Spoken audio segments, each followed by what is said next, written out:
Hello, this is Melissa Hale Spencer, here today with an author and an artist, Elizabeth Zunon, and she is going to read, to start our podcast, what sounds to me like poetry.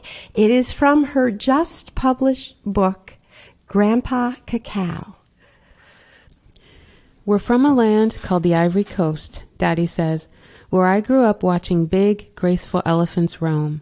It's where the air breathes hot and damp, thick with stories and music and the languages of people from tiny villages and big cities.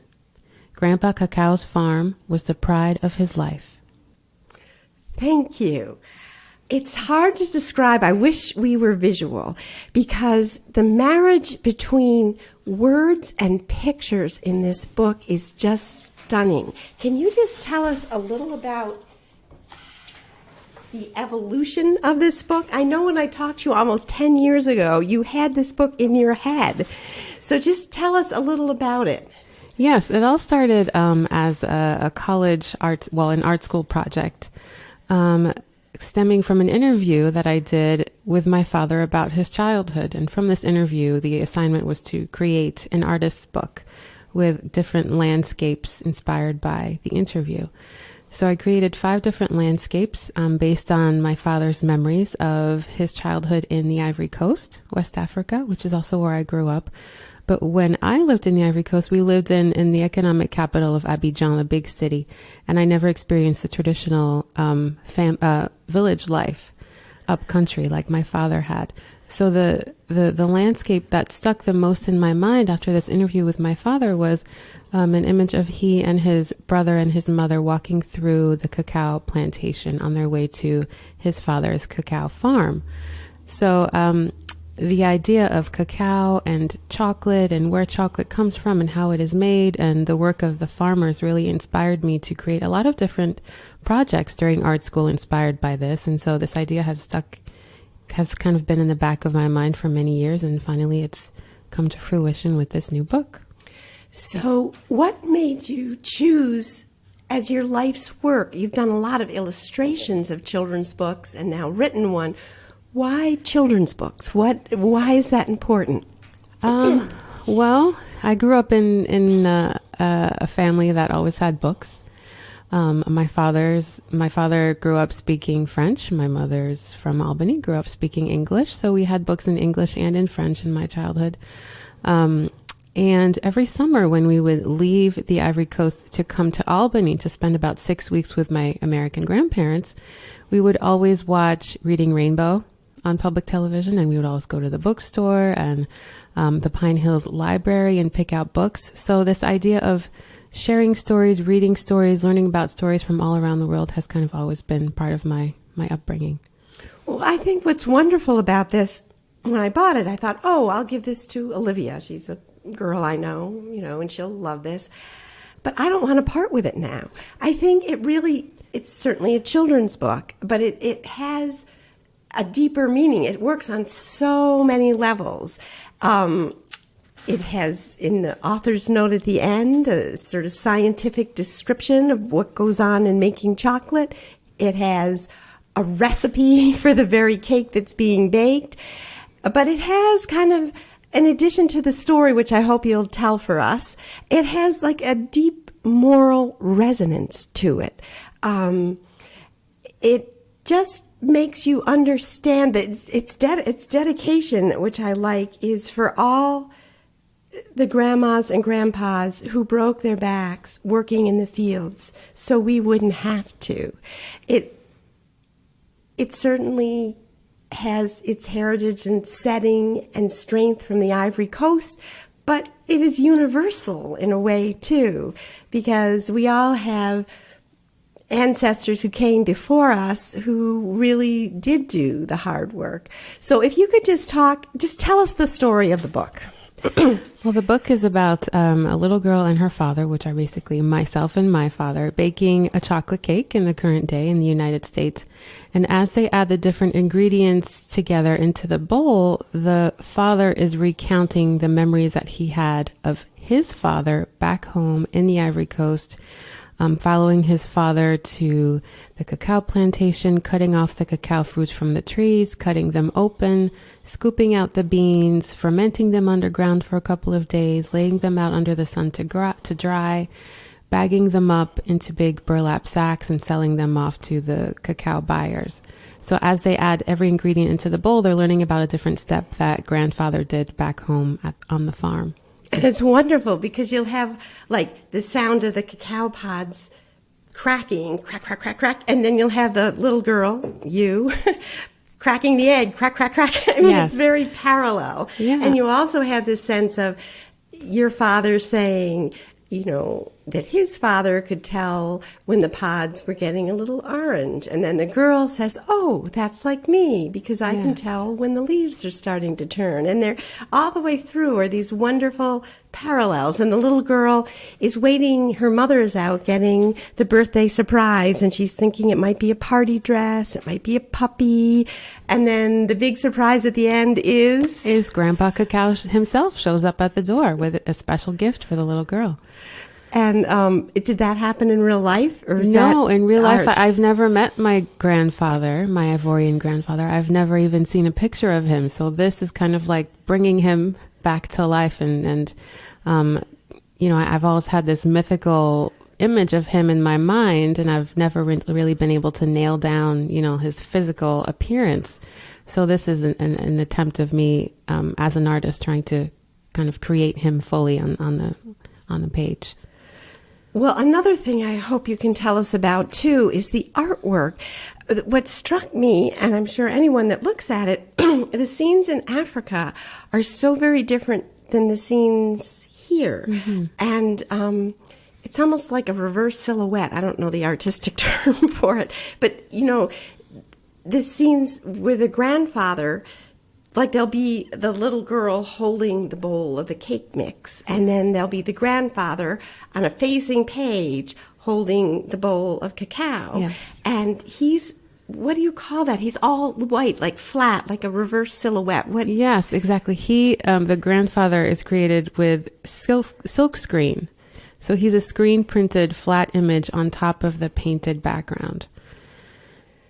So I was trying to create kind of like a ghostly figure, kind of like a mythical figure, but showing him as something not quite real, because she's never met him, she's never seen him, but she's learning about what he's doing, and he's kind of bigger than life in her mind. And he's bigger than life on the page, Yes. the way he's portrayed. But then when he shows up at the door, he is rendered in the same way that she and her father were rendered. And Right. what exactly is that? I mean, it's not, it's like a mosaic almost, the way you piece, like there's Yeah. a scene with the curtains at the window, and the curtains, you feel like it's real lace, like Yes. laid down on Yep. the page. Yeah, I like my favorite art medium is oil paint, and I also love using cut paper collage.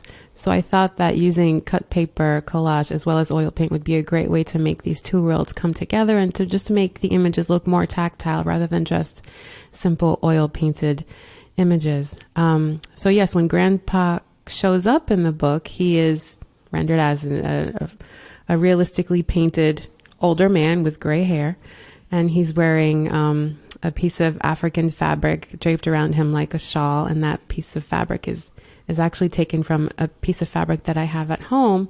And so I scanned it onto the computer, printed it out, and then cut out the different shapes of his shawl and glued them onto the painting. So there's a lot of elements of fabric and paper from my own childhood that I've also added into the illustrations to make the story look more real and feel more real to myself and hopefully to the readers. Oh, it does. You feel like you could feel it, and you're kind of disappointed when the paper is smooth. Yes, the paper is so it smooth. pops out at you as if it's Yeah. as if it's tactile. Wow. So, what are you going to do? Tell us a little about promoting this book. I know you have an upcoming thing at the Book House. Yes, tomorrow, Saturday, June 1st, from 3 to 5 p.m. at the Book House of Stuyvesant Plaza is the book launch party for this book. So it'll be story time, book signing, and I have a special chocolate maker guest, Oliver Holacek from Primo Botanica in Troy, that's going to be doing a little bit of show and tell about how he makes his chocolate with, cacao beans that he sources, and his process of going from bean to bar. And then do you have further engagements? Yes, my next local engagement will be at Cacao Bar in Schenectady on June 29th. And that is a beautiful little chocolate shop right across from Proctor's Theater. And we're going to have a chocolate party there. And the books will be provided by the Open Door Bookstore right around the corner from Cacao Bar. So do you have plans? I mean, this has been in the works for so long. Do you have other ideas that you hope to, now that you're both an author and an illustrator, that you hope to create? Yeah, I have a lot of ideas about stories. I like stories about where things come from and how far things travel to get to us. I'd love to write a story about salt. I have this vision of caravans of camels with big chunks of salt on their backs, walking across the Saharan desert in northern Africa. I'd also love to do a story about African American, the influence of African American music on African people in Africa.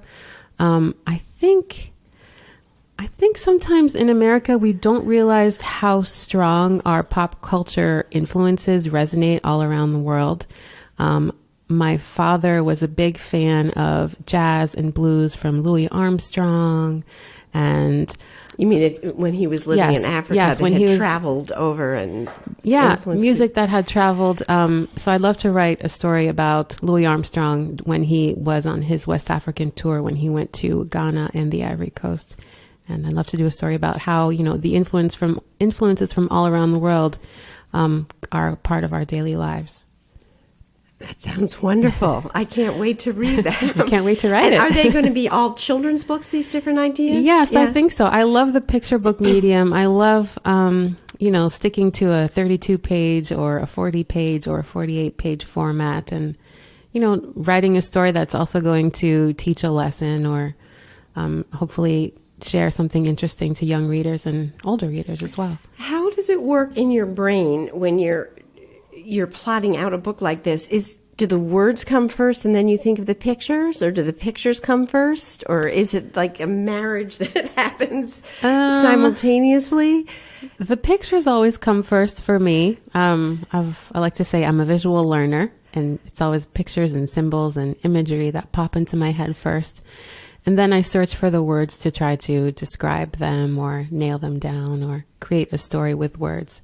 And I really got the sense, unlike some books where you feel like the words are kind of tagged on, they're just sort of part of the story. And even the way you place them on the page, like that passage you read at the beginning, you've got a map of Africa so people can clearly visualize where the Ivory Coast is. There's a little piece of fabric there, and knowing what I've just heard, I bet that has a meaning. Yes, that's the same fabric that Grandpa Cacao shows in at the end of the book. And there the words are on top of the continent where it's lighter and you can read them. But it isn't like a lot of children's books where here's the picture and here's the word, and they're kind of separate. Everything kind of is built in together.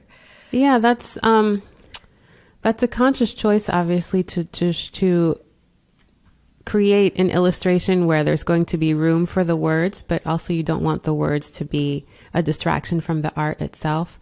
And so the art director and the editor of the book are integral in figuring out where the text is going to go and what color the text is going to be. Sometimes I have to make sure that everywhere that I know text is going to be, I have to make sure that the underlying area is painted in a light color so that the text shows up clearly in black. And sometimes I have the ability to create a dark background so that the text is printed in white. So it's always a lot of back and forth between the illustrator and the art director and the editor, figuring out what color the text is going to be, where it's going to go, and what it's going to sit on top of so that it's easily readable.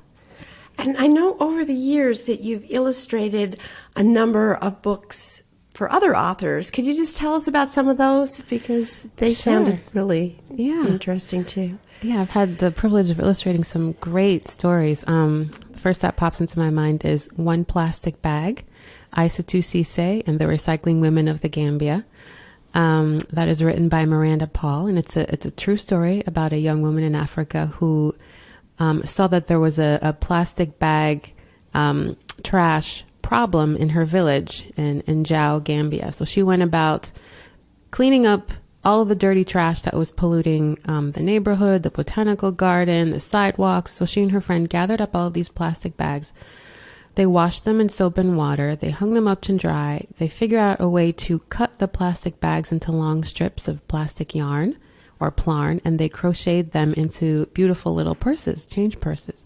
So Aissatou Cissé is really creating a lot of change in her country, in the Gambia and all across the world. And thanks to this woman who had this idea about recycling plastic and ridding her environment of harmful plastic, the Gambia has outlawed plastic bags, thanks to all of the work that she's done. And Aissatou and the author of the book, Miranda Paul, were on a book tour a couple of years ago when that book came out, and they actually came to Altamont, and we did a little story time and book reading with them.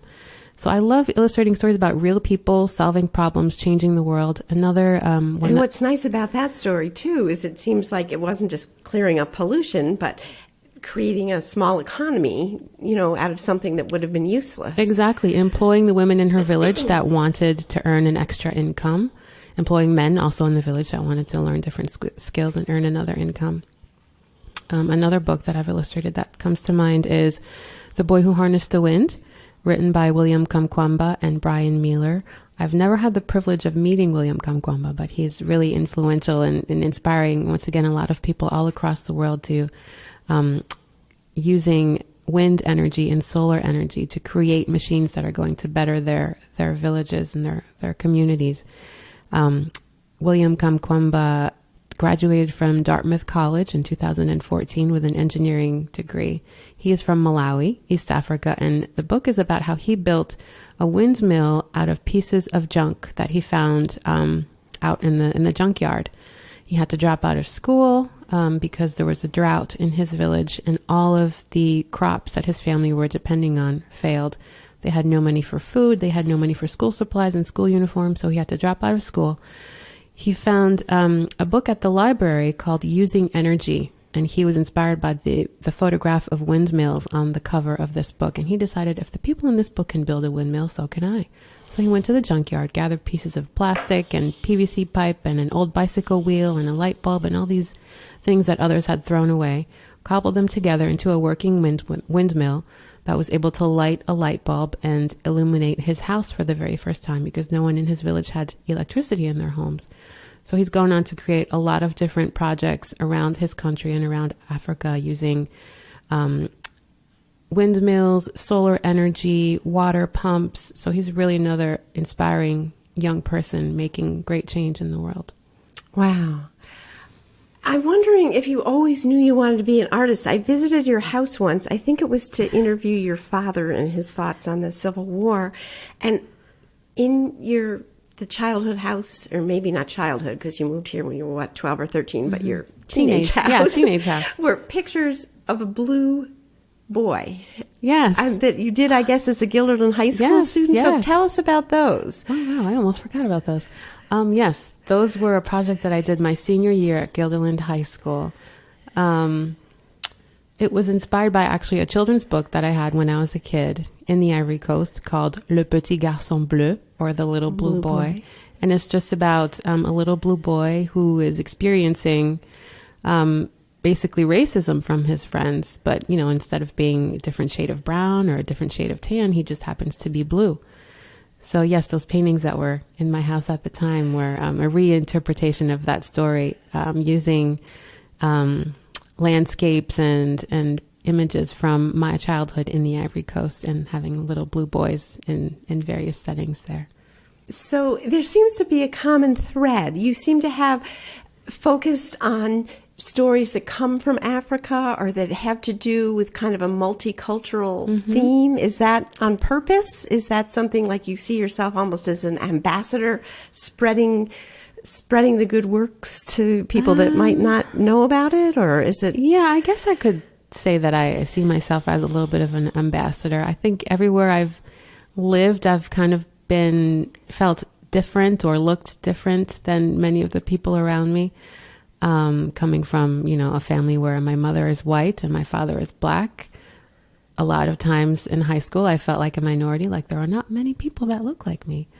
And I would like to help to bring positive images of Africa to people, all around the world, and especially in the United States where I live. As a kid, I realized that on Africa, when we would be here in the States and watch, the 6 o'clock news, if there's ever a story about Africa, it would be about a war or famine or disease. And there was never positive images about things that were happening on this humongous and diverse continent.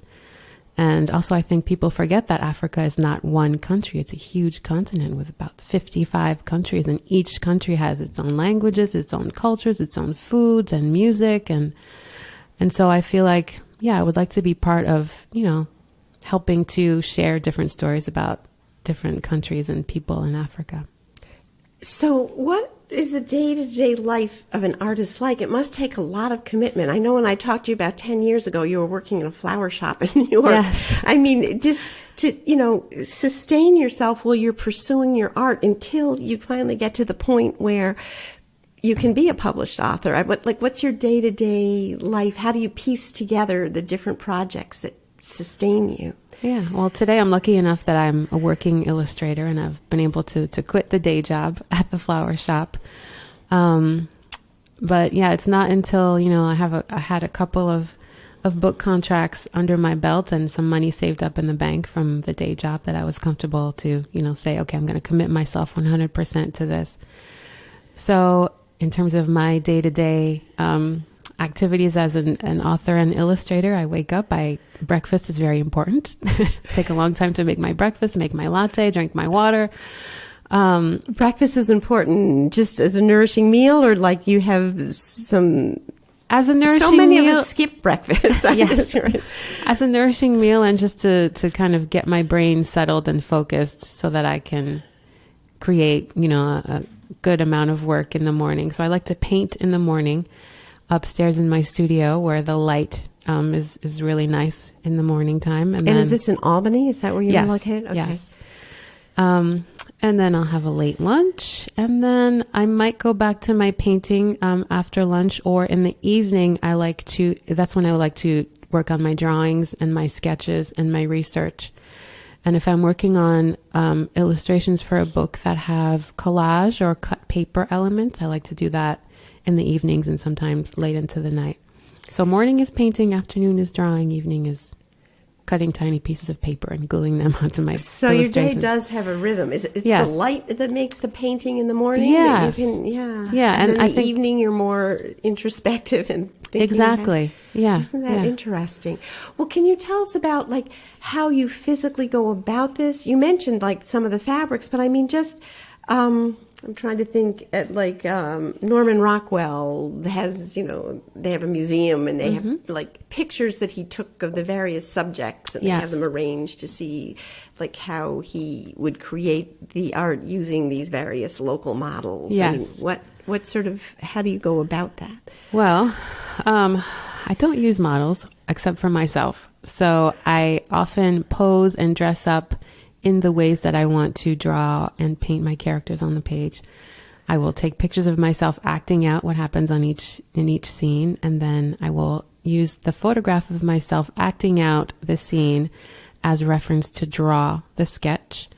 And then after I draw all of my sketches, I scan them and submit them to the art director of the book and the editor and ask if they would like me to do any changes. Sometimes they'll say, okay, you might want to add some trees in the background on this page, or on this page the character's head looks too big, or you forgot to draw his left hand.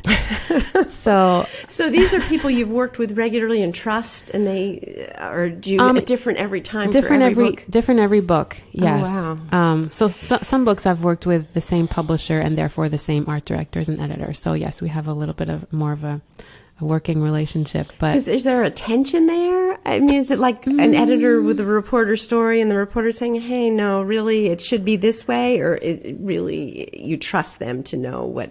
I wouldn't say that there's tension. Sometimes they have an opinion and my opinion is different.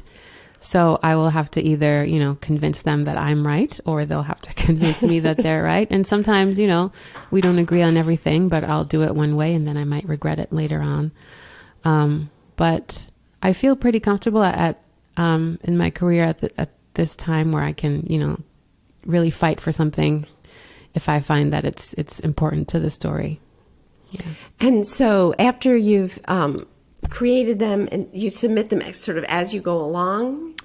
Usually I submit them when they're all finished. So usually for a 32-page book, I will create around 16 double pages or spreads of illustration. So I will submit those 16 all at once. So you design them to go together, the two different. That's what I loved about this book. It's just, you really must have thought to have those 2 pages because they so often parallel each other, but in contrasting ways. Yes. So you're reading the words, but you're seeing these images and thinking of things differently than if you just saw the words. Yeah. I love symmetry as a visual artist. I love symmetrical things, but I also love symmetry where there's something that's just a little bit off or a little bit different. So that's what I'm trying to do in those pages where the left image kind of mirrors the right image, but they're not quite rendered in the same way.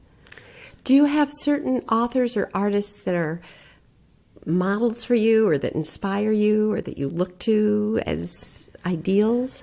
Yeah. When I was studying illustration in art school, Kadir Nelson was someone that I really turned to as in terms of his process and also his ability as a fine artist, painter. He's an African-American children's book illustrator and author. And from him is where I learned the technique of dressing up your models, dressing up yourself, photographing yourself to use as reference for the sketches and then the paintings in the books. And has he seen the work you've done? I don't know. Oh my gosh, well, you should send him this. I know. Maybe we'll meet each other at a conference or something in the future, but I've never had the privilege of meeting him. And then also growing up, Ezra Jack Keats, author and illustrator of The Snowy Day and many other books, is a big inspiration in terms of how he uses his collage and his cut paper and his drawing and painting to create really scenes and imagery that tell a great story. Our time has gone so fast. Do you have any closing thoughts or things you'd like people to know about yourself or your art? Or maybe I'll just leave you with eat chocolate. And every time you eat chocolate, think about the farmer's hands that harvested and cut open and scooped out all of the beans that were then made into the wonderful chocolate that you're eating. Great advice. Thank you so much. Thanks.